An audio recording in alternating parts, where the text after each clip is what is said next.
दिल्ली से एक जज के घर से कैश बरामदगी का जो मामला सामने आया उसने हर किसी को हैरान किया। दिल्ली हाईकोर्ट के जज यशवंत वर्मा के सरकारी आवास में होली वाले दिन अचानक आग लगी। जिस समय यह घटना हुई, जज किसी काम से बाहर गए थे। आग लगने के बाद जब आग को बुझाने फायर ब्रिगेड की टीम पहुंची तो उसके होश उड़ गए। जज यशवंत वर्मा के घर से 15 करोड़ कैश बरामद होने की चर्चा है। उनके खिलाफ शुरुआती जांच भी शुरू हो गई है। दिल्ली हाईकोर्ट के जज जस्टिस यशवंत वर्मा को लेकर सुप्रीम कोर्ट ने प्रेस रिलीज जारी किया। सुप्रीम कोर्ट ने साफ किया कि दिल्ली हाईकोर्ट के सीजे ने 20 मार्च को सुप्रीम कोर्ट कॉलेजियम की बैठक से पहले जांच प्रक्रिया शुरू की है।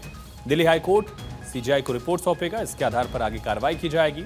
लंबित जांच के बाद जस्टिस वर्मा को दिल्ली हाईकोर्ट से स्थानांतरित करने का प्रस्ताव भी है, क्योंकि दिल्ली हाईकोर्ट में उनकी उपस्थिति प्रक्रिया में बाधा डाल सकती है। यह स्पष्ट किया गया कि स्थानांतरण का प्रस्ताव इन हाउस जांच प्रक्रिया से स्वतंत्र है। सुप्रीम कोर्ट कॉलेजियम ने जस्टिस वर्मा के तबादले के प्रस्ताव पर जस्टिस वर्मा, दिल्ली हाईकोर्ट के सीजे और इलाहाबाद हाईकोर्ट से जवाब मांगा है। प्रतिक्रियाओं की जांच करने के बाद सुप्रीम कोर्ट कॉलेजियम एक प्रस्ताव पारित करने पर आगे कदम उठाएगा।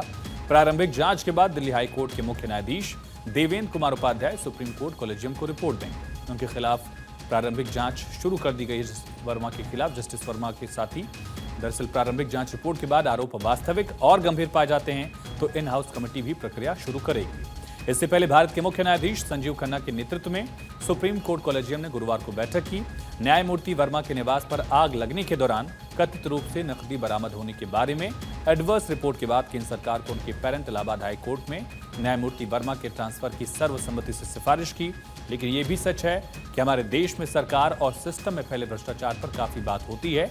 इसे रोकने के लिए नए नए कानून भी बनाए जाते हैं। साल 2022 में ब्रिटेन के एक लीगल जर्नल में एक रिपोर्ट प्रकाशित हुई जिसमें लिखा गया था कि भारत में जजों के खिलाफ जांच के लिए जिस प्रक्रिया को अपनाया जाता है वो प्रक्रिया प्रभावी नहीं है। साल 2018 में भारत के सेंटर फॉर मीडिया स्टडीज की रिपोर्ट में लिखा गया कि 52% लोग अपने मुकदमों को इसकी तारीख आगे बढ़ाने के लिए अदालतों में रिश्वत देते हैं। 52%। ये आंकड़े चिंताजनक भी हैं, क्योंकि भारत की न्यायपालिका पर लोगों को आज भी सबसे ज्यादा भरोसा है, क्योंकि वो जानते हैं हर जगह रिश्वत का खेल है, भ्रष्टाचार का बोलबाला है।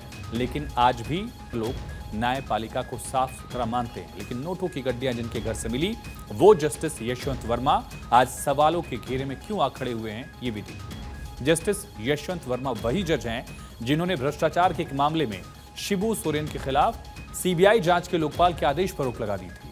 साल 2018 में यूपी के एक शुगर मिल के खिलाफ भ्रष्टाचार की एक एफआईआर दर्ज हुई थी, जिसमें यशवंत वर्मा का भी नाम था, क्योंकि उस समय यशवंत वर्मा शुगर मिल में नॉन एग्जीक्यूटिव डायरेक्टर थे।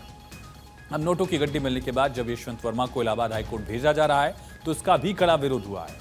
बार एसोसिएशन ने कड़ा विरोध किया।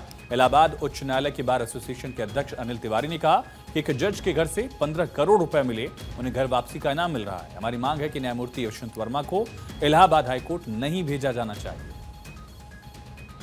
के घर पे 15 करोड़ रुपया कैश मिल रहा है, उसको घर वापसी का इनाम दिया जा रहा है। क्या हाईकोर्ट, इलाहाबाद हाईकोर्ट क्या डस्टबिन है, कचरा बिन है? करप्शन के खिलाफ हाईकोर्ट बार बिल्कुल स्ट्रांग फुटिंग पे खड़ा है। हम उसका स्वागत यहां नहीं होने देंगे।